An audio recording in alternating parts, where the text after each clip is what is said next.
ખેરાલુના બાલાપીર પાસે ઉભરાતી ગટરોને કારણે જનતા પરેશાન. પાલિકાને અનેકવાર રજૂઆત કરવા છતાં ઉકેલ નથી આવતો.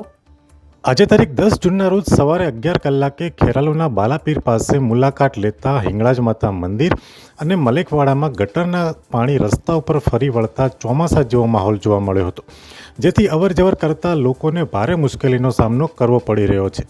સ્થાનિક રહીશો દ્વારા અનેકવાર રજૂઆત કરવામાં આવી હોવા છતાં પાલિકાના ચૂંટાયેલા સભ્યો દ્વારા આંખ આડા કાન કરવામાં આવી રહ્યા છે.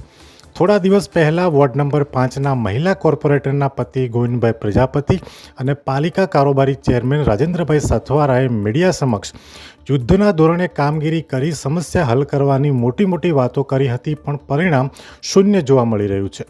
બાલાપીર પાસે એસટી પિકઅપ સ્ટેન્ડ હોવાથી અહીં આખો દિવસ લોકોની ભારે અવરજવર રહે છે અને જનતાએ આવા દુર્ગંધ મારતા પાણીમાંથી પસાર થવું પડી રહ્યું છે. સ્થાનિકોએ આરોપ લગાવ્યો છે કે પાલિકામાં અમારી વાત કોઈ સાંભળવા તૈયાર જ નથી, માત્ર વાયદાઓ આપીને જતા રહે છે. અહેવાલ રોનિત બારોટ સાથે જીગર મેવાડા, ખેરાલુ. બેન શું સમસ્યા? આ 6 મહિનાથી ગંદકી આ ગટર ઉભરાય છે, કોઈ હમું કરવા આવતું નહીં.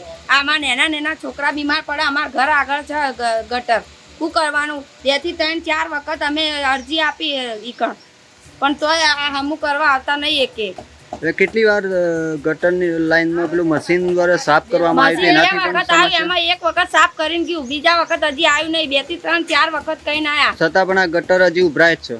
ઉભરાય છે 4-5 વખત તો ફોટા પાડીને ગયા, પણ એકે આવતા નહીં પાછા હજી. અને અમારા છોકરા બીમાર પડે તો દવાખાને લઈ જઈએ, રૂપિયા ખર્ચવાના, બધું ગંદકી નીકળે એના. આ ઘર આગળ છે અમારા ગટર, શું કરવાનું કહો?